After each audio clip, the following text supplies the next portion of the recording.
Welcome students, मैं हूं संतोष कुमार सिंह और हमारे साथ पढ़ेंगे द स्टोरी ऑफ साइंस, विज्ञान की कहानी। क्लास 10th का चैप्टर नंबर 12 देख रहे थे हम लोग, इलेक्ट्रिसिटी। तो अभी तक हम लोग बात किए करंट पे, वोल्टेज पे, how to measure voltage, how to measure current, voltmeter और आमीटर वगैरह की चर्चा हमने करी, एनर्जी की चर्चा करी। अब आगे बढ़ते हैं और लेके चलते हैं आपको थोड़े कुछ लॉज पे। कोई साइंटिस्ट थे, कुछ साइंटिस्ट आए जिन्होंने इसके बारे में बताया हम लोगों को। उन्हीं में से एक साइंटिस्ट थे ओम्स। ओम्स ने भी अपना नियम दिया, बहुत ही फेमस है ओम्स का लॉ आप लोगों के लिए। चलिए बात करते हैं ओम्स के लॉ पे। तो स्टेटमेंट आपको बोर्ड पे दिख रहा होगा ओम्स लॉ का, फिर हम इसे समझेंगे, अच्छे से डिटेल में समझेंगे। सबसे पहले स्टेटमेंट देखेंगे इसका। स्टेटमेंट क्या है, बोर्ड पे जो लिखा हुआ है हमारा स्टेटमेंट है आपका, the potential difference across the 2 points of a metallic conductor is directly proportional to current passing through the circuit provided that the temperature remains constant। इस बात को समझेंगे, कहना क्या चाह रहे हैं। 2 metallic conductors, 2 प्लेट के बारे में मैंने बता रखा था आप लोगों को, एक पे इलेक्ट्रॉन और एक पे पॉजिटिव चार्जेस थे, है ना। सर्किट बनाते हैं और समझते हैं। ये रहा आपका 2 मेटालिक प्लेट, ये पॉजिटिव टर्मिनल, ये नेगेटिव टर्मिनल। यहां से ये बल्ब हो गया, रेजिस्टेंस हो गया, जो भी मान लो इसको मान लो लोड। ये आपका लोड है, ठीक है, लोड है। और ये सोर्स हो गया जहां से आपको एनर्जी मिल रही है। इसका वोल्टेज क्या है, V। करंट कितना जा रहा है, मान लो कि I करंट जा रहा है, ठीक है। तो ओम्स साहब ने कहा था कि ये जो करंट होगा इस वोल्टेज पे डिपेंड करेगा। अगर टेम्परेचर रिमेन्स कांस्टेंट है तो, है ना, इस सर्किट का टेम्परेचर अगर कांस्टेंट है तो ये वोल्टेज जो है इस करंट के डायरेक्टली प्रोपोर्शनल हो। इन द सेंस, देखो मैं कहना क्या चाह रहा हूं। पहले हम समझेंगे फिजिकल सिग्निफिकेंस। मैंने आप लोगों को बताया था कि 2 कमरे हैं, है ना, 2 कमरे हैं और एक में बहुत सारे लोग हैं और एक कमरा खाली है। तो आपको देख के लालच आएगा ना, कुछ लोग इस कमरे में चले जाओ।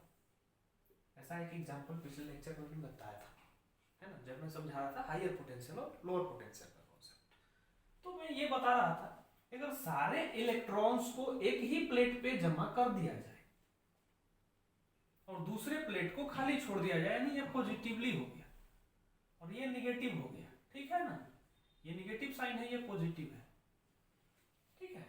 तो ये इलेक्ट्रॉन क्या चाहेंगे, खाली जगह पे जाना चाहेंगे ना। हर कोई कंफर्टेबल होना चाहता है, यूनिफॉर्मली डिस्ट्रीब्यूशन चाहता है कि हाँ भाई बराबर बराबर एक कंफर्टेबल स्थिति में रहे। तो इनमें से आधे इलेक्ट्रॉन चाहेंगे कि हम यहाँ पे चले जाए ताकि दोनों तरफ बराबर का पलड़ा हो, है ना, दोनों पलड़े बराबर हो जाए। उसको इक्विलिब्रियम बोल सकते हैं, इक्विलिब्रियम में आ जाए, है ना, अनकंफर्टेबल ना। यानी 10 लोग एक कमरे में है और दूसरा कमरा बगल वाला पूरा खाली है, तो आप लोगों को लगेगा ना कि यार वो वाला कमरा भी खोल देता तो 5 लोग उसमें चले जाते, एडजस्ट हो जाते। ये कॉमन सेंस की बात है, हर कोई अपना घर में करता है। उसी तरह इलेक्ट्रॉन भी करता है, नेचर का नियम है। तो जैसे ही इसको रास्ता दोगे, आप पाथ दोगे, यहां से दरवाजा खोलोगे, यहां से दरवाजा खोलोगे और पाथ दे दोगे, तो यहां से दौड़ के लोग इस कमरे में जाना शुरू कर देंगे, है ना, यहां पे आके जमा होने लगेंगे और यहां से गायब होने लगेंगे, है कि नहीं, यहां से गायब हो जाएंगे, 4 वहां चले गए, ऐसे देखो। तो ये जो जाने की स्पीड जो होगी ना, ये जो जाने की स्पीड होगी वो डिपेंड करेगा इन दोनों के बीच के डिफरेंस पे, इन दोनों के बीच के डिफरेंस पे।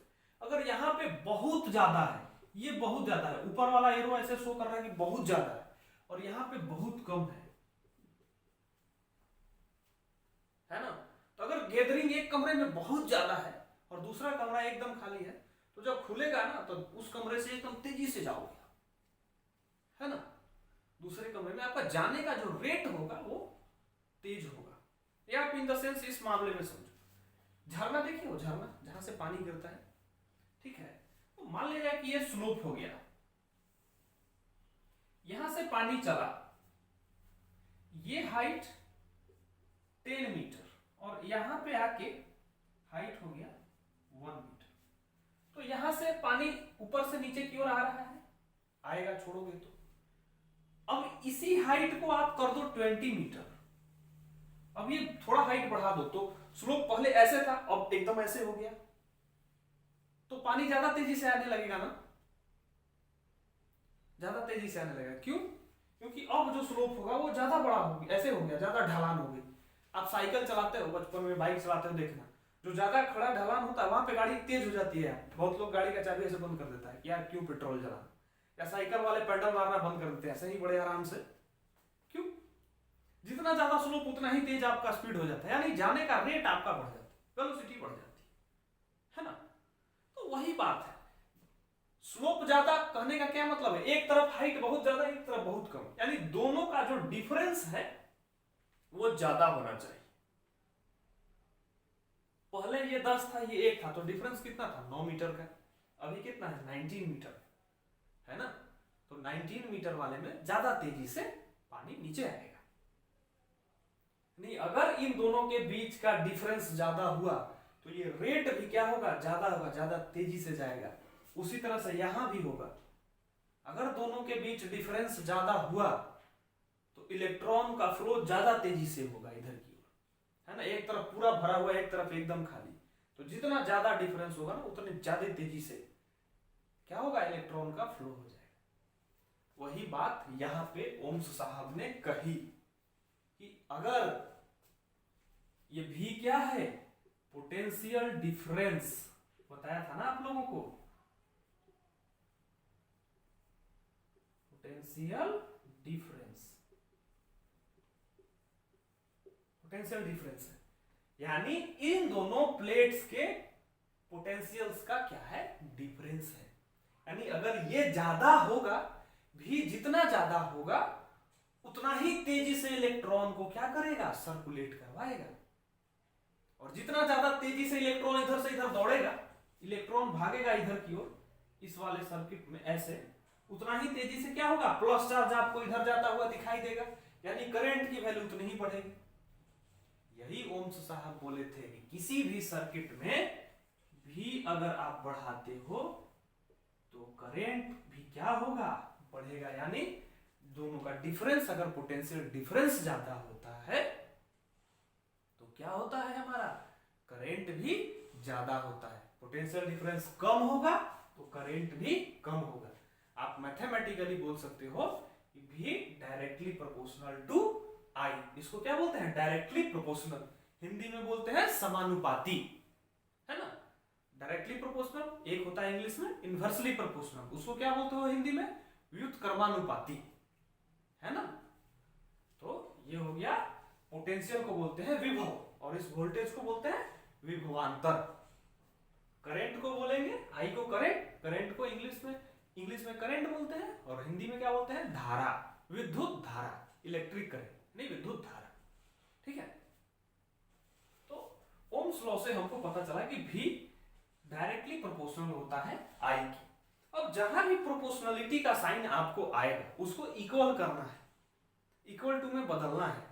तो कोई भी आप फॉर्मूला देखोगे जहां पे प्रोपोर्शनलिटी का साइन आया रहेगा, अभी से आप 10th में हो, आगे आप पढ़ाई करोगे तो ये हमेशा मिलेगा, हर जगह आएगा, और एक कांस्टेंट लेके आएगा। तो सबसे पहले जब भी आप प्रोपोर्शनलिटी के साइन को हटाओगे तो इक्वल टू के साथ साथ एक कांस्टेंट आ जाएगा, के को बोलते हैं कांस्टेंट। अब पहले इस कांस्टेंट को समझेंगे कि ये है क्या, ये कांस्टेंट आखिर क्या है ना, हर जगह आएगा। यहां पे इस कांस्टेंट की क्या वैल्यू होगी, है ना। कांस्टेंट कहने का मतलब हो गया कि चाहे कुछ भी चेंज कर दो वो नहीं चेंज होने वाला। अब चाहे भी को बदलो, चाहे आई को बदलो, भी को बदलोगे तो आई ऑटोमेटिक बदल जाएगा, यानी ये नहीं बदलने वाला।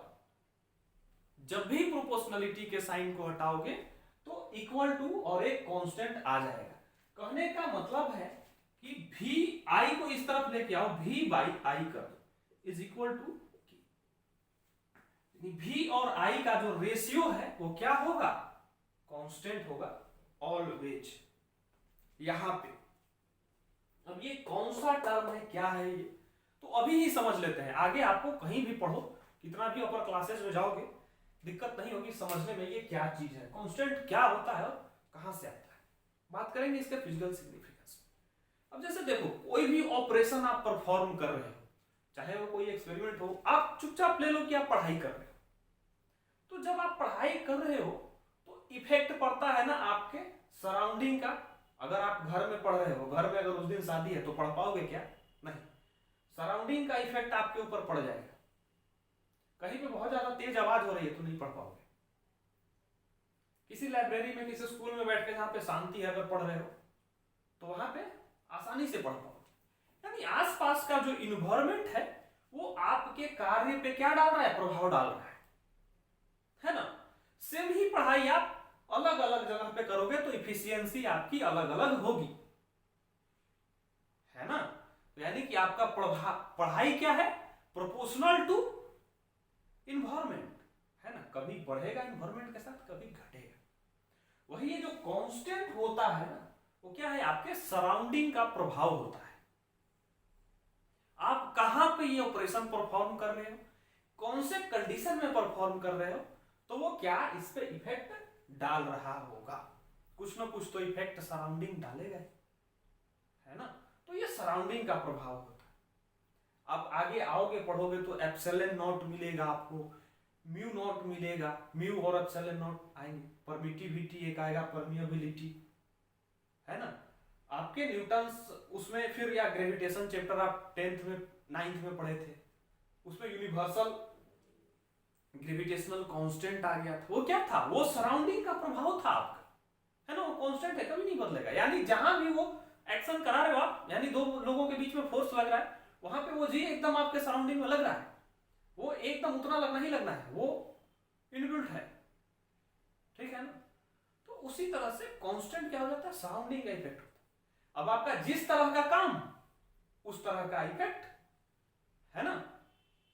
यानी मान लिया जाए कि आपको पढ़ने का मन है और आपके घर में शादी हो रही है, तो पढ़ाई डिस्टर्ब हो जाएगा आपका, लेकिन यही आपका ऑपरेशन चेंज कर देते हैं। अब आपको डांस करना है, अब काम आपका क्या है, डांस करना, उस दिन आपके घर में शादी है, तो वही वाला माहौल आपको सपोर्ट कर देगा, क्योंकि सब नाचेंगे, फिर आप नाचोगे। लेकिन पढ़ना होगा तो अपोज हो जाएगा। यानी एक ही मीडियम में कौन सा काम कर रहे हो ये निर्भर करता है ना। कि वो सराउंडिंग आपको सपोर्ट करेगा, अपोज करेगा, कितना सपोर्ट करेगा, ये आपके काम पे निर्भर करता है, कौन सा ऑपरेशन करने जा रहे हैं। इसीलिए हर एक्सपेरिमेंट के लिए या अलग अलग केस में कांस्टेंट की वैल्यू अलग अलग हो जाती है ना, क्योंकि वो उसी अनुसार उसमें इफेक्ट डाल रहा है, कौन से काम पे आपका सराउंडिंग कितना इफेक्ट डाला। तो ये जो हम ऑपरेशन करा रहे हैं एक सर्किट में करा रहे हैं, यहां पे क्या है, सारे कंडक्टर्स हैं, क्या है, सारे कंडक्टर्स हैं, पूरे के पूरे कंडक्टर्स, चाहे वो रेजिस्टेंस के फॉर्म में हो, कैपेसिटेंस के फॉर्म में हो, वोल्टेज के, ये बैटरी के फॉर्म में, हर जगह कंडक्टर का प्लेट लगा हुआ है। अब है कि कंडक्टर में ये ऑपरेशन परफॉर्म हो रहा है, यानी इलेक्ट्रॉन का फ्लो कहां हो रहा है, कंडक्टर में। हम लोग मेटल के पास गए थे, यानी अब किस तरह का वो मेटल है वो उस पर ये परफॉर्मेंस डिपेंड करेगा, है ना, किस तरह का मेटल है। और एक चीज आता है टर्म, अब आएगा आपका ये जो लोड है, इस लोड में एक टर्म आएगा रेजिस्टेंस। रेजिस्टेंस हिंदी में बोले तो प्रतिरोध, ठीक है ना, प्रतिरोध, रेजिस्टेंस। इस के को हम यहां पे डिनोट करते हैं आर से, रेजिस्टेंस को आर से डिनोट करते हैं हम, ये हो गया आर। इस के को डिनोट करते हैं आर से, यानी ये आर क्या है, कांस्टेंट है, बदलेगा नहीं, है ना। अब मेटल के अंदर इलेक्ट्रॉन के फ्लो को क्या करेगा, जो प्रतिरोध यानी जो रुकावटें आएंगी उसको बोलेंगे आर, यानी कि रेजिस्टेंस। अब एक आप तांबे का तार ले लिए, वायर ले लिए हो, तब उस वायर का अंदर में जो रुकावटें आ रही है वो तो नहीं बदलने वाली है ना। आपके हाथ में क्या है, वोल्टेज है या तो फिर करंट है, वोल्टेज बढ़ाओगे तो करंट बढ़ जाएगा, करंट बढ़ाओगे तो वोल्टेज बढ़ जाएगा। लेकिन क्या तार का अंदर का कंस्ट्रक्शन आप बदल सकते हो क्या? जितना फ्री इलेक्ट्रॉन है उतना ही फ्री इलेक्ट्रॉन रहेगा अगर आपका कॉपर का है तो। एल्युमिनियम का ले लिए तो फिर एल्युमिनियम का जो आप पीरियोडिक टेबल में जो आप देखते हो कि इतना फ्री इलेक्ट्रॉन, इतना एटॉमिक नंबर, इतने तरह का प्रतिरोध, तो आप उसका बदल नहीं सकते, वो उसका नेचर है, यानी वो कांस्टेंट है, वो बदलेगा नहीं। उसी के अनुसार वोल्टेज बढ़ाइएगा तो करंट बढ़ेगा, है ना। यानी वोल्टेज और करंट का रेशियो जो होगा डिपेंड करेगा, ठीक है ना, रेशियो जो होगा वो हमेशा कांस्टेंट होगा। कैसे? इस प्रतिरोध पे, रेजिस्टेंस पे, यानी जैसा मेटल होगा उस तरह का हमारा उसमें करंट के फ्लो को वो रोकेगा, प्रतिरोध होगा, ठीक है ना। इस रेजिस्टेंस में हम लोग अच्छे से पाते हैं। इस R को क्या बोलते हैं? कांस्टेंट है, ये रेजिस्टेंस हो गया। ये जो होता है मेटल का होता है, हमारा मेटल का कैरेक्टर होता है, कैरेक्टरिस्टिक होता है ना, प्रॉपर्टी बोल सकते हो मेटल की। एक होता है रेजिस्टेंस, कैपेसिटेंस, इंडक्टेंस और ससेप्टेंस, 4 होते हैं। अभी आपको सिर्फ 2 ही पढ़ने हैं, कैपेसिटेंस और रेजिस्टेंस। बाकी आगे की क्लासेज में आपको पढ़ना होगा बाकी के 2। तो ये हो गया V by I is equal to R. अब यहीं से आप लिख सकते हो V is equal to I R. ये के मैंने आपको समझने के लिए बताया। यहां पे क्या हो गया? R, यानी इस कांस्टेंट को यहां पे क्या बोलते हैं? R बोलते हैं। हर जगह कांस्टेंट का नोटेशन अलग अलग हो जाता है, ठीक है ना। और ये जो R हो गया, इसका एसआई यूनिट जो होता है आपका, एसआई यूनिट जो होता है वो होता है ओम, है ना। साइंटिस्ट थे ओम साहब, इन्होंने ही बताया, तो इनके नाम पे हो गया ओम। और इसका नोटेशन होता है कुछ इस तरह से, आप बुक वगैरह में देखोगे हर जगह ओम का जो सिंबल होता है ये होता है। तो V is equal to I R. अब इसमें आप क्या जानते हो? V is equal to I R में आपको एक चीज पता चल रहा होगा कि जैसे जैसे V बढ़ रही है वैसे वैसे क्या हो रहा है, आपका I भी बढ़ रहा है। अब इस केस में अगर हम आपको इन दोनों के बीच में ग्राफ बनाए, अगर ग्राफ से समझाए, आप लोगों को ग्राफ अगर समझ में आती हो, तो नहीं आता है तो मैं आप लोगों को समझा दूंगा ग्राफ बहुत ही अच्छे से। देखो, कार्टेशियन कोऑर्डिनेट आप लोगों को आता है, एक्स वाई कोऑर्डिनेट आता है ना, एक्स वाई कोऑर्डिनेट। तो ये मान लो कि वोल्टेज का ग्राफ, ये हो गया करंट का। अब हमने कहा कि जैसे जैसे बढ़ाएंगे वोल्टेज को वैसे वैसे करंट भी बढ़ेगा, है ना। यानी ये R जो है वो कांस्टेंट होगा हमेशा। तो जैसे जैसे वोल्टेज ऊपर की ओर बढ़ाओगे करंट भी इधर की ओर बढ़ेगा। मान लिया जाए ये 1, ये तो 0 हो गया, ये 1, ये 2, ये 3, ये 4, ये 5, ये 6, है ना। ऐसे कर लेते हैं 2, 3, 4, 5, 6। अब एक मेटल ले आए, है ना, और उसको बोल दिया कि R की वैल्यू क्या लिख देते हैं? 1, यानी V by I is equal to 1, हमेशा 1 होगा। तो V की वैल्यू अगर आप 1, शुरू में वोल्टेज 1 रख दिए, तो I की वैल्यू क्या होगी? I की वैल्यू क्या होगी अगर रख दिए तो? कितना हो गया? 1 होगा, यानी यहां पे पॉइंट आएगा। उसका 2 रखोगे तो ये आएगा। कुछ इस तरह से आपका ग्राफ आ जाएगा, है ना। जैसे जैसे V बढ़ाएंगे वैसे वैसे I की भी वैल्यू बढ़ती चली जाएगी। तो ये V वर्सेस I का ग्राफ होता है अकॉर्डिंग टू ओम्स लॉ। अब हम इस रेजिस्टेंस पे बात करेंगे। ये जो रेजिस्टेंस है, इसी कांस्टेंट के अंदर हम लोग चलेंगे कि ये होता क्या है, कैसे कैसे वर्क करता है, ठीक है ना। तो सबसे पहले तो क्या है कि हम लोग इसके बारे में इतना तो पता चल गया कि ये क्या होता है, प्रॉपर्टी ऑफ कंडक्टर होता है। R के बारे में आप लिख सकते हो कि क्या है, इधर ही मैं लिख देता हूं। देखो जगह खाली है, एडजस्ट करते हैं।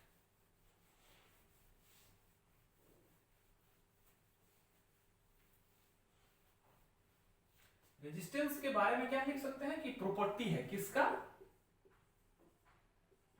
प्रॉपर्टी ऑफ कंडक्टर, है ना। ये कंडक्टर, प्रॉपर्टी ऑफ कंडक्टर, वो करता क्या है? अपोज करता है द फ्लो ऑफ चार्जेस, ठीक है ना। यह रेसिस्ट करता है। Property of conductor to resist to resist the flow of charge through it, to resist the flow of charge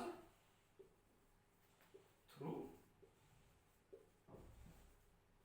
it। Conductor के अंदर से जो चार्ज फ्लो करता है उसको क्या करता है, रोकता है। ऐसा यूनिट हो गया ओम। एक यूनिट और हो सकता है इसका, R इज इक्वल टू क्या बोल रहे हैं, V बाई आई, और V का क्या था, वोल्ट, ये आप लोग जानते हो, और I का क्या था, एम्पियर, यानी वोल्ट पर एम्पियर। क्या होगा, वोल्ट पर एम्पियर भी इसका होगा, और इसको इक्वल टू ओम भी बोलते, ठीक है ना, वोल्ट पर ampere is equal two ohm, ठीक है। तो ये आपका पूरा का पूरा सिग्निफिकेंस हो गया, ठीक है। अब ये दो तरह के होते हैं, एक तो ये कांस्टेंट हो गया, इसको हम लोग वेरिएबल भी बना लेते हैं। वेरिएबल कहने का मतलब हो गया, उसको रिहोस्टेट बोलते हैं। देखो मैं समझाता हूं रिहोस्टेट का क्या मतलब, ठीक है।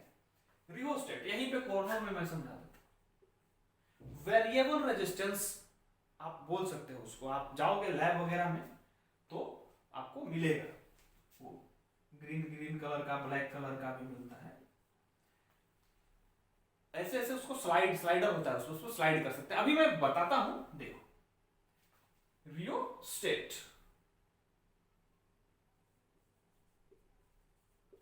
ठीक है। रियोस्टेट में क्या होता है कि ये एक तरह से वेरिएबल टाइप होता है। वेरिएबल का कहने का मतलब देखो, ये हो गया आपका रेजिस्टेंस, ऐसे ऐसे ऐसे ऐसे रेजिस्टेंस है ना, और कनेक्शन कहां से था, यहां से, ये जो कनेक्शन है यहां पे देखो बैटरी हम लगा दिए, ठीक है ना। अब ये रहा ऐसे स्लाइड करने वाला, अब ये स्लाइडर है, इधर भी मूव करता है, इधर भी मूव करता है ना। अब अगर इसको इधर की ओर मूव कराओगे तो ये थोड़ा सा पार्ट को गेन करेगा, है ना, बाकी का इतना खाली रह जाएगा। यानी ये जो है वेरी करा सकते हैं हम इसको, स्लाइडर को इधर उधर स्लाइड करा के, है ना, स्लाइडर को इधर उधर स्लाइड करा के हम वेरी करा सकते हैं इसको, वैल्यू कम या ज्यादा कर सकते हैं। ये लैब वगैरह में आप लोगों को मिलेगा करने के लिए, आगे थोड़ा पढ़ने के लिए मिलेगा, आप लोगों को समझ में आएगा तब ये रियोस्टेट क्या होता है, ठीक है। ये चेंज करने के लिए होता है, स्लाइडर होता है, इसको उसी पे आप ग्रीन कलर कैसे होता है ऊपर नीचे स्लाइड करा सकते हो, ताकि वैल्यू बढ़े या घटे। जितना ज्यादा बड़ा होगा उतना ही ज्यादा आर का वैल्यू होगा। ये हम अभी समझाएंगे फैक्टर्स, कौन कौन से फैक्टर्स होते हैं जिसपे ये डिपेंड करता है, ठीक है ना। सबसे पहले हम लोग बात करते हैं, समझते हैं फैक्टर्स के बारे में, जो मैं बात कर रहा हूं समझते हैं कि क्या है। अभी मैं बोल रहा हूं कि ज्यादा बड़ा होगा तो आर ज्यादा। अब देखो डिपेंड करेगा हमारा, अब इलेक्ट्रॉन पे सबसे पहले पकड़ते हैं, चार्ज है ना, इलेक्ट्रॉन वही मूव कर रहा है। मैंने बोला जितनी तेजी से मूव करेगा उतना ज्यादा क्या होगा, हमारा करंट होगा, है ना, rate of flow of charge हमने बोला था।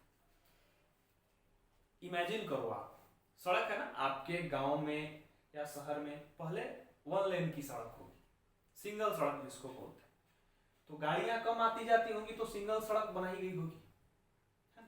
जब गाड़ियों की संख्या बढ़ने लगती है तो आप लोग गवर्नमेंट से क्या मांग करते हैं, भैया सड़क को डबल कर दो, है ना, आने जाने में दिक्कत हो रही है। जब डबल सड़क हो जाएगी तो क्या होगा, तब आसानी होगी, क्योंकि एक साथ अब दो गाड़ियां उस पर पास कर सकती, पहले एक ही पास हो रहा, और भी बहुत ज्यादा होने लगता है तो क्या बोलते हो कि 4 लेन कर दो। सड़क की चौड़ाई जैसे जैसे बढ़ते जा रही है वैसे वैसे गाड़ियों की संख्या ज्यादा उसमें पास कर सकते है ना, ज्यादा से ज्यादा गाड़ियां उसमें पास कर सकती है। तो उसी चीज को आप कंडक्टर को ले लो, मान लो कि कंडक्टर क्या है, सड़क है, रास्ता है, और उसमें इलेक्ट्रॉन क्या है, जो गाड़ियां हैं।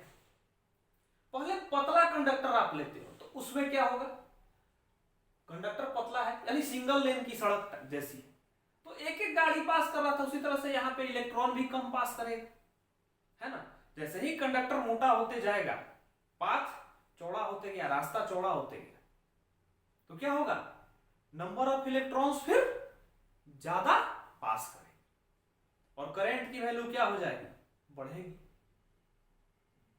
है ना। तो एक चीज तो यहां से पता चल रहा है, अगर कंडक्टर का एरिया ऑफ क्रॉस सेक्शन बढ़ाते हैं, अगर ये कंडक्टर है ये, तो ये क्या है, एरिया ऑफ क्रॉस सेक्शन, तो अगर ये ज्यादा बड़ा होगा, मोटा होगा, तो ज्यादा से ज्यादा इलेक्ट्रॉन को पास करवा देगा, है ना, ज्यादा से ज्यादा इलेक्ट्रॉन को पास करा देगा। तो चलो ये तो समझ में आया।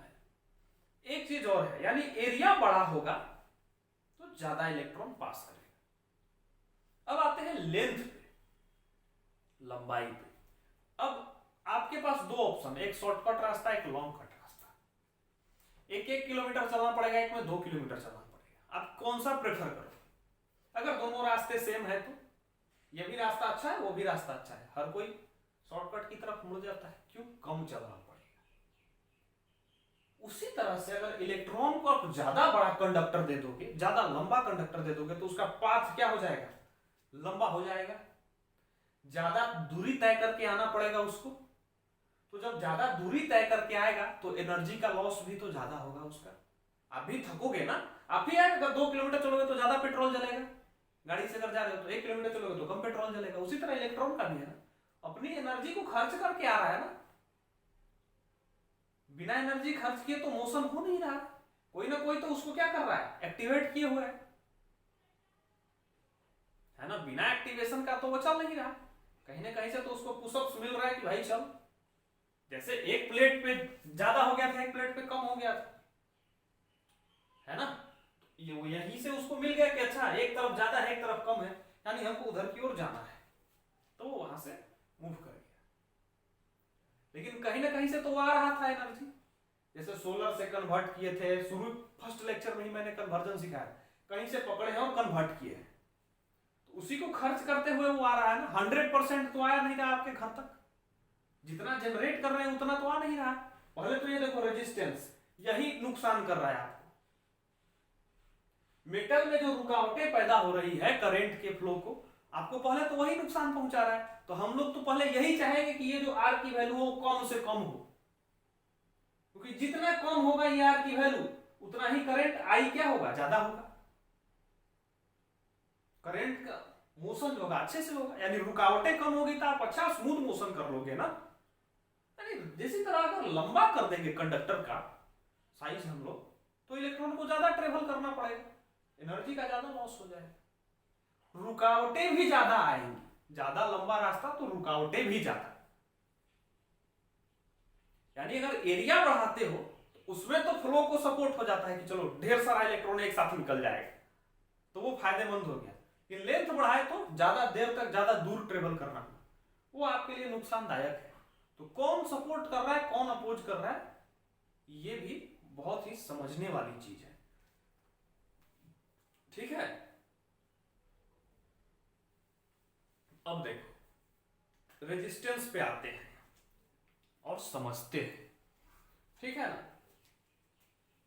मैं इसे रब करता हूं और आपको समझाता हूं रेजिस्टेंस, ठीक है ना। रेजिस्टेंस के बारे में हम देखेंगे कि रेजिस्टेंस कौन कौन से फैक्टर पे डिपेंड करता है।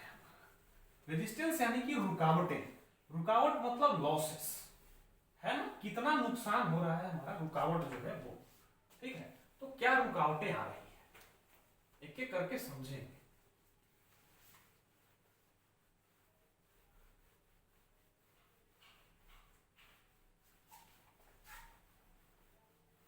अभी जो मतलब हम लोग यूज कर रहे हैं कंडक्टर, उसके नेचर पे भी तो निर्भर करता है ना। किसी का नेचर अच्छा है जो करंट के फ्लो को सपोर्ट कर रहा है, किसी का नेचर अच्छा नहीं है जो करंट के फ्लो को सपोर्ट नहीं कर रहा है, ठीक है ना। अब कंडक्टर एक लेते हैं, सबसे पहले तो लिखो कि फैक्टर्स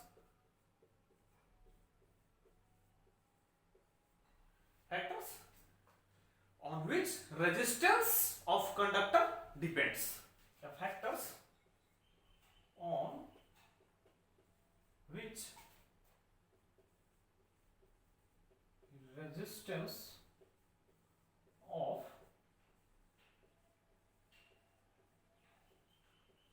conductor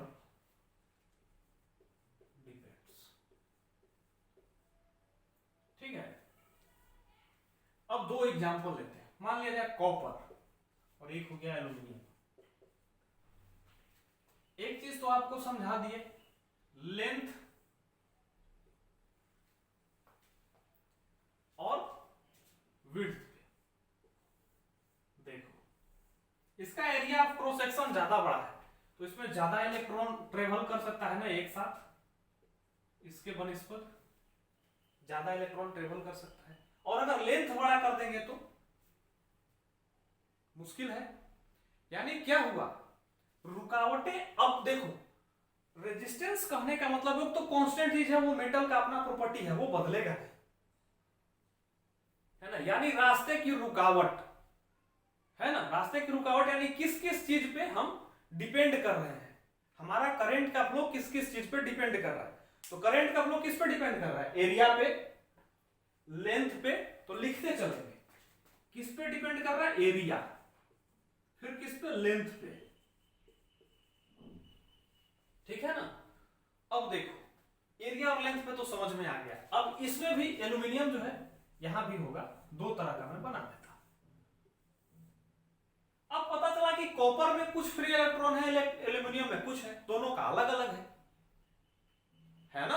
इसका नेचर अलग और इसका नेचर अलग, हो सकता है ये ज्यादा सपोर्ट कर रहा हो सकता है ये कम सपोर्ट कर रहा हो सकता है यही ज्यादा सपोर्ट कर रहा हो, ये कम सपोर्ट कर रहा हो। कॉपर को अच्छा कंडक्टर माना जाता है, जहां पे भी दुकानदार से खरीदने जाओगे बोलेगा कॉपर वायर है ना। एल्यूमिनियम वाले को अच्छा नहीं माना जाता, क्यों, क्योंकि इसमें रुकावटें कम होती है, ये बढ़िया होता है, जल्दी जलेगा नहीं।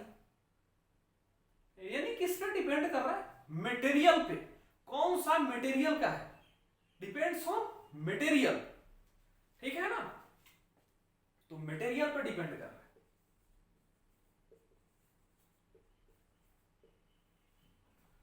एक चीज और बात करते हैं, कोई भी मेटल लेके आओ, है ना, उसको गर्म करो। अगर गर्म करोगे आप तो उसके अंदर में जो एटम है, गर्म किए तो उसको एनर्जी दिए, अगर लोहे को गर्म किए तो एनर्जी दे दिए, तो उसके अंदर में जो एटम है ना, एटम एक्टिवेट हो जाएंगे। एनर्जी मिलते ही इलेक्ट्रॉन जो है, इलेक्ट्रॉन प्रोटॉन वगैरह, उसको एनर्जी दोगे तो वो एक्टिवेट हो जाएगा। जैसे आपको कोई पैसा दे देगा तो एक्टिवेट हो जाता है ना, गर्मी में इधर उधर भागने लगते हो, एकदम जैसे लगता है कि आज सारी दुनिया को देख लेंगे, है ना।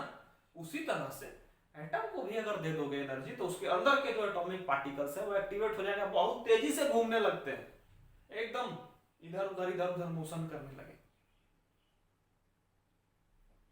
तो अगर किसी को हम मान लिया आपको मैं पैसा दे दूं 1 करोड़ रुपए अभी, और आपको कहूं कि भाई जरा मेरा ये वाला काम कर देगा, उसके बाद आपका क्या रिएक्शन होगा, स्वाभाविक रिएक्शन आप बताओ। बोलो यार मैं छोटे लोगों से बात नहीं करता, आपका बिहेवियर बदल जाएगा, अब जल्दी किसी का काम करने के लिए तैयार नहीं होंगे। क्यों, क्योंकि आप खुद ही मोशन करने लगे हो। उसी तरह से अगर हम एटम को एनर्जी दे देंगे तो उसमें मोशन हो जाता है, स्टेबिलिटी खत्म हो जाती है उसकी, फिर वो आपका काम करने के लिए जल्दी तैयार नहीं होगा, यानी आपका अपोज करेगा, वो रेसिस्ट करेगा, है ना। तो किसी भी मेटल को अगर गर्म कर देंगे तो वो जल्दी तैयार नहीं, यानी उसका रेजिस्टेंस बढ़ जाएगा, फिर वो नहीं आएगा आपका आसानी से बुलाने पे। तो चौथा फैक्टर क्या है, किस पे डिपेंड करता है, टेम्परेचर पे।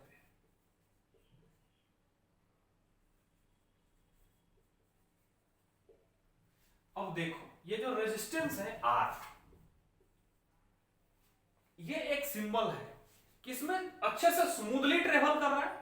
अगर ये ज्यादा बड़ा है, अगर ये बढ़ रहा है, यानी फिर इलेक्ट्रॉन का फ्लो अच्छे से नहीं हो रहा है, और अगर ये कम है तो इलेक्ट्रॉन का फ्लो अच्छे से होगा, क्योंकि इसका मतलब है रुकावट, मैंने बोला था प्रतिरोध, यानी कि रुकावट ज्यादा है तो इलेक्ट्रॉन का फ्लो कम है।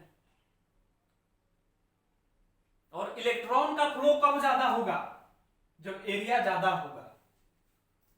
जब एरिया ज्यादा होगा तो क्या होगा, आर जो होगा वो इनवर्सली प्रोपोर्शनल होगा किसके, एरिया के, यानी एरिया बढ़ाओगे तो रेजिस्टेंस घटेगा।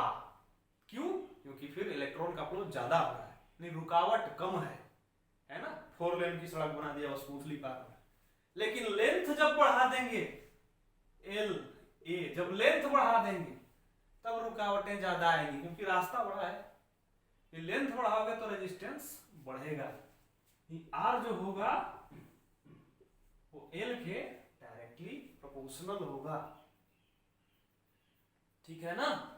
एक तो होगा कि मटेरियल पे डिपेंड करेगा, अब इसमें कोई प्रोपोर्शनलिटी का साइन नहीं होता है मटेरियल पे, क्योंकि हर मटेरियल का अपना अलग अलग रेजिस्टेंस होता है। ठीक है ना, हर मटेरियल का अपना अलग अलग रेजिस्टेंस होता है, कोई प्रोपोर्शनलिटी नहीं बोल सकते कि लेंथ या कोई मटेरियल कोई डायमेंशन थोड़ी ना है। मटेरियल है तो है, वो तो नेचर में आपको मिल रहा है, आप कुछ नहीं बदल सकते। प्रोपोर्शनलिटी हम उसी के साथ लिखेंगे जिसमें हमारा कंट्रोल हो। हाँ, हम उसका एरिया बढ़ा सकते हैं, हम उसका लेंथ बढ़ा सकते हैं, घटा सकते हैं, उसके लिए हम लिख सकते हैं। मटेरियल को क्या करें, कॉपर को हम एल्यूमिनियम में थोड़ी ना बदल देंगे, कॉपर है तो है, और उसका जो डिपेंड होगा, डिपेंडेंसी होगी वो तो होगी, वो चेंज नहीं होगा। हाँ, टेम्परेचर हमारे कंट्रोल में है। टेम्परेचर क्या है, हमारे कंट्रोल। हम अगर टेम्परेचर बढ़ाएंगे तो आर क्या होगा, बढ़ेगा, टेम्परेचर घटाएंगे तो आर घटेगा। अब ओम्स का लॉ आप याद करो, कॉपी में नोट किए होगा, अभी मैंने क्या बोला था, कांस्टेंट टेम्परेचर, यानी सर्किट का टेम्परेचर क्या होना चाहिए, कांस्टेंट होना चाहिए। क्यों बोला था, क्योंकि अगर टेम्परेचर बढ़ाते हो तो आर क्या हो जाएगा, बढ़ जाएगा, और जब आर बढ़ जाएगा V is equal to I R था, और जब आर बढ़ेगा तो आई की वैल्यू क्या हो जाएगी, घट जाएगी, है ना। तो फिर वहां पे ये रिलेशन गड़बड़ हो जाएगा आपका, क्योंकि V और I का रेशियो क्या होना चाहिए, कांस्टेंट होना चाहिए। V बाई आई क्या होना चाहिए, R क्या बोले थे हम, कांस्टेंट, और ये ही बढ़ गया, कांस्टेंट की वैल्यू बढ़ गई। उसको कांस्टेंट का क्या मतलब होता है, फिक्स वैल्यू, बदलना नहीं है। और जब आप इसी को बदल दिए तो फिर ये रहा कहां, कांस्टेंट, खत्म हो गया ना।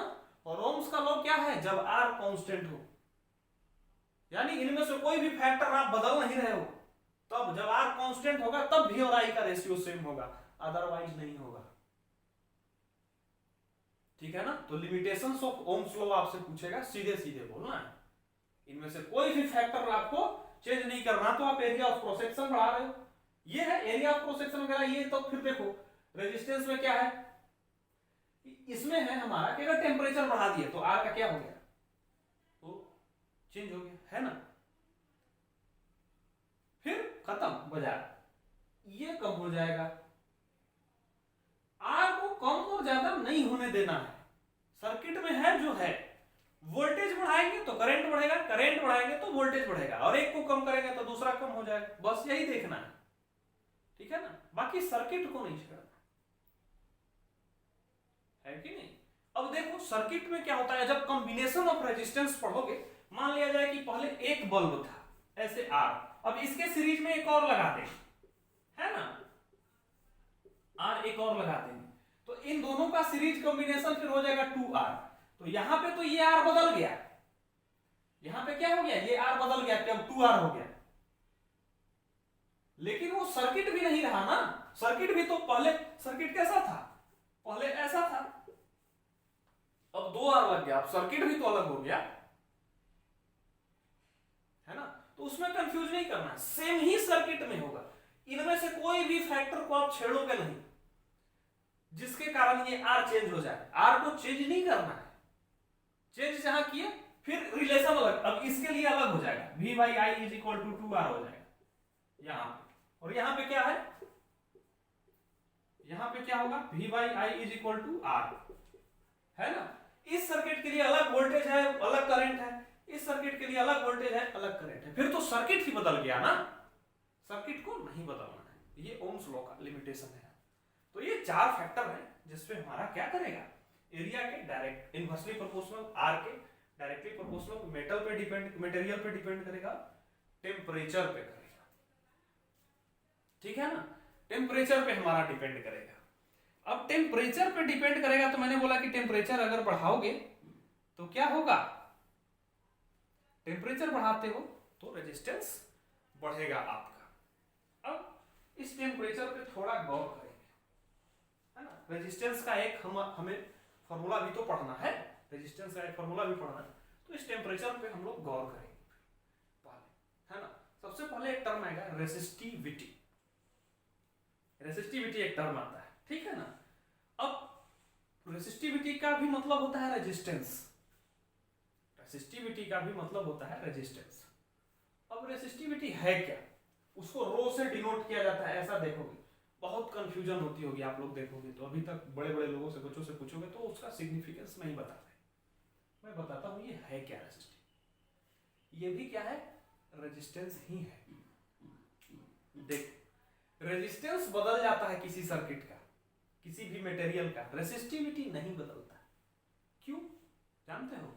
रेजिस्टेंस कैसे बदल जाता है? अगर आप एल बदल दिए, यानी लंबा कर दिया तो ज्यादा हो गया, एरिया बड़ा कर दिया तो कम हो गया, टेम्परेचर बढ़ाए घटाइए, लेकिन ये रेसिस्टिविटी क्या है जो नहीं बदल रहा है। अब कहने का मतलब है आपके पास था, कुछ पैसा देके भेजा गया बाजार, जाते थे ना तो एक ही नियम से, यूनिटरी मेथड से पहले बचपन में क्वेश्चन सॉल्व किया करते, है ना। कैसे है, मान लिया जाए कि 100 रुपए का 5 केजी, तो आप 1 केजी का कीमत निकाल लोगे, कैसे, फिर 20 रुपए 100/5 की, है ना। अब आम है या जो भी है, आम खरीद लिएगा 100 रुपए 5 केजी, दुकानदार बोला, तो आपने 1 केजी का बता दिया कि 20 रुपए है ना। अब आप कितना खरीदते हो ये डिपेंड करता है कि कितना पैसा देना है ना। अब मान लीजिए कि आपने 1 टन खरीद लिया तो आप उसको 1000 में पे करोगे, हजारों रुपए पे करोगे उसके, है ना। 10 केजी खरीदे तो उसको 200 रुपया पे करोगे, यानी कि कितना खरीद रहे हो उसके अनुसार तुम उसको पैसा दे रहे हो, है ना। लेकिन क्या 1 केजी आम की कीमत बदल रही है क्या? नहीं बदल रही। कोई आपसे ये नहीं पूछता है कि कितना पैसा खर्चा करके ला रहा है, पूछता है ना लोग कैसे किलो दिया ना, कितने रुपए केजी दिया है, यानी वो कहीं नहीं, वो नहीं बदल रहा है। उसका इसमें इंटरेस्ट नहीं है कि तुम 20 किलो खरीदे हो कि 30 किलो खरीदे, तुम बोलोगे कि हम ना 500 का खरीदे हैं, उससे मतलब नहीं है उसको, पूछेगा कैसे केजी दिया, ठीक है ना। तो आपने 500 का खरीदा तो आपने कितने अमाउंट में खरीदा है, ये इसलिए आपने 500 रुपए चुकाया है। वही बात है रेजिस्टेंस के साथ, कितने मात्रा में आपने मेटल या कंडक्टर को उठाया है, कितना लंबा बना रहे हो, कितना एरिया रख रहे हो, क्या है, उस पे आपका रेजिस्टेंस डिपेंड करेगा, यानी उस टोटल कंडक्टर का रुकावट। लेकिन उसमें से पूछेगा कि 1 यूनिट का कितना है, वो नहीं बदलेगा। 1 यूनिट का कितना है, अगर आप कॉपर ले हो तो कॉपर के 1 यूनिट की रेसिस्टिविटी कितनी है, अब फिर उसमें कितना बड़ा ले रहे हो, कितना क्रॉस सेक्शन एरिया कर रहे हो, उसके अनुसार बढ़ते जाएगा या घटते जाएगा, तो जो टोटल होगा वो रेजिस्टेंस होगा। लेकिन 1 यूनिट का जो हम निकालेंगे ना उसको बोलते हैं रेसिस्टिविटी। जैसे 1 किलो आम की कीमत 20 निकाल लिए थे और बाकी आपने 500 का खरीदा तो 500 आपका रेजिस्टेंस हो गया, लेकिन रेसिस्टिविटी कितनी थी, 20 रुपए। इसीलिए अब कोई आके 5 केजी खरीदेगा तो उसको 100 रुपया देना पड़ा, तो उसके लिए रेजिस्टेंस 100 रुपया, आपके लिए 500, क्योंकि आपने कितना खरीद लिया, 25 केजी खरीदा है, आपने 500 का खरीदा। लेकिन आपके लिए भी रेसिस्टिविटी 20, क्योंकि 1 केजी का 20, उसके लिए भी रेसिस्टिविटी 20, क्योंकि 1 केजी का उसके लिए भी 20, यानी रेसिस्टिविटी नहीं बदलेगी, यानी 1 यूनिट के लिए कितना, ठीक है ना। तो वो चीज हमको बस लिखनी है कि अच्छा 1 यूनिट में होता है, तो आप लिख सकते हो कि हमारा रेसिस्टिविटी कितना होता है। तो कोई भी मटेरियल है तो वो 3D में होता है, 3 डायमेंशन में, तो क्यूब बनाओ, क्यूब,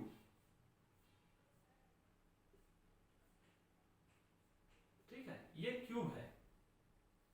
अब इस क्यूब में 1 मीटर लेंथ, 1 मीटर हाइट और 1 ही मीटर का डेप्थ हुआ, यानी किसी भी मेटल का या किसी भी कंडक्टर का एक क्यूब ले लो, जिसका क्यूब में 1 मीटर लेंथ, 1 मीटर हाइट और 1 मीटर डीप यानी गहराई, 1 मीटर क्यूब का तुमने एक क्यूब ले लिया। अब उस 1 मीटर क्यूब में जितना रेसिस्टेंस होगा उसी को उस मटेरियल का क्या बोलेंगे, रेसिस्टिविटी बोलेंगे।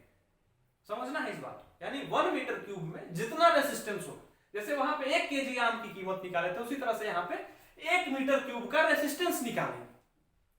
और उसके बाद आप जितना बड़ा ले लो है ना, मल्टीप्लाई करते चले जाना। समझ गए? तो ये रेसिस्टिविटी वही होता है, 1 मीटर क्यूब में जितना आया उतना। और इसका भी रेसिस्टिविटी जो है,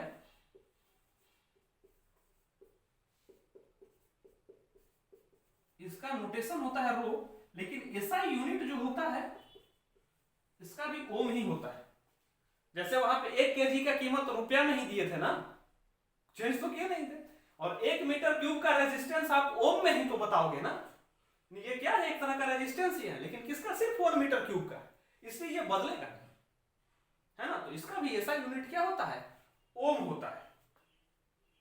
और जितने भी मेटल्स हैं, एलॉयज हैं, जितने भी मेटल्स और एलॉयज हैं जो आप अभी पढ़ाई करते हो, उसका जो हमारा रेसिस्टिविटी होता है वो हो जाता है 10 to the power -8 to 10 to the power -6 के बीच में। जितने भी मेटल्स अभी हैं या एलॉयज होते हैं उसका इतना ओम मीटर, ठीक है ना, ये होता है रेसिस्टिविटी। ये रेंज है 10 to the power 8 to 10 to the power -6 के बीच में ही होता है, ठीक है ना। और कंडक्टर्स का होता है, और इंसुलेटर का तो बहुत ज्यादा हो जाता है। ये तो कंडक्टर्स का है, अगर इंसुलेटर है ना, उसका इंसुलेटर का तो 10 टू द पावर करीब करीब 12 टू 10 टू द पावर 17 हो जाता है ना, बहुत ज्यादा। ये कम है, उसमें रुकावटें, इंसुलेटर करने का क्या मतलब, करंट के फ्लो को रोक देता है, एकदम होने ही नहीं देता है, यानी उसकी रेजिस्टिविटी बहुत ज्यादा है, यानी उसमें रेजिस्टेंस बहुत ज्यादा है, वो पढ़ने ही नहीं दे रहा करंट, इसलिए ये निगेटिव में है और वो बहुत बड़ा हो जाता है, ठीक है ना। तो आप ये पूरा का पूरा टर्म हो गया आपका ओम्स लॉ में कि क्या क्या रेजिस्टेंस है, क्या रेजिस्टिविटी है। आप रेजिस्टेंस के फॉर्मूला को मैं आखिरी चीज में लिखवाता हूं आपको, देखो ये जो रेजिस्टेंस का जो फॉर्मूला है हमारा, वो किस किस फैक्टर्स पे मैंने बता दिया कि किस किस फैक्टर पे डिपेंड करता है। इसका फॉर्मूला आप देख सकते हो, R is equal to rho L by A, है ना, रो L बाई A। अब देखो यहां पे R क्या था, proportional to L by A हो गया था ना। तो यहां पे भी क्या किए, प्रोपोर्शनलिटी को हटाए और एक कांस्टेंट लगा दिए।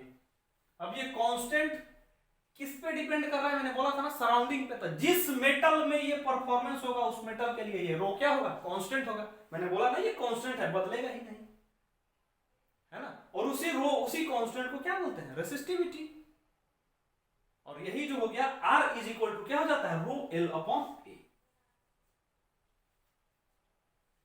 समझे, रो L अपॉन A। तो यहां से आप पूरा का पूरा ये फॉर्मूला है लिख सकते हो, ठीक है ना। अब ऐसा यूनिट इसका है अपना हमारा, तो रेसिस्टिविटी में आप ये है, ऐसा यूनिट ओम में ही होता है, लेकिन मीटर, ओम मीटर, ठीक है ना। मीटर कहने का मतलब हो गया कि 1 के लिए ओम मीटर कर सकते हो, है ना। कैसे, जैसे उसको बताते हो ना 20 रुपए पर केजी, बताया कि नहीं, कैसे केजी दिया था, 20 रुपए पर केजी। तो पर केजी इसी तरह, यानी रुपया में ही दिए लेकिन पर केजी में बताया हो कैसा, 1 केजी का, उसी तरह से ये ओम मीटर हो जाता है। अब देखो ओम मीटर कैसे होता है, आर का क्या हुआ ओम, एल का क्या हो गया, लेंथ हो गया मीटर, और एरिया का मीटर स्क्वायर। तो 1 मीटर से 1 मीटर कट गया, तो रो इज इक्वल टू क्या हो गया, ओम मीटर, ठीक है ना, ओम मीटर, है ना। तो यहां से तुम लिख सकते हो रेसिस्टिविटी का, ये भी क्या होता है, ओम मीटर में हो गया, और हमारा रो, और row is equal to R A by L, उल्टा करके ऐसा लिख सकते हो। जब रेसिस्टिविटी किसी चीज की निकालनी होगी तो उसका रेजिस्टेंस दिया हुआ रहेगा, एरिया दिया हुआ रहेगा, एल दिया हुआ रहेगा। तो ये फॉर्मूला आपका हो गया रेसिस्टिविटी का और ये रेजिस्टेंस का। तो अभी तक हम लोग पूरा का पूरा बेसिक्स देखे। अब इस रेजिस्टेंस पे हम लोग बात करेंगे कि सीरीज कॉम्बिनेशन क्या होता है, पैरेलल कॉम्बिनेशन क्या होता है, फिर पावर पे चलेंगे, है ना, अलग अलग तरह के कॉम्बिनेशंस पे बात करेंगे। तो तब तक के लिए पढ़ाई करते रहिए और हमारे एप्लीकेशन में आइए, चैनल को सब्सक्राइब करिए और पढ़ाई करते रहिए हमारी टीम के साथ। Bye bye, Sai.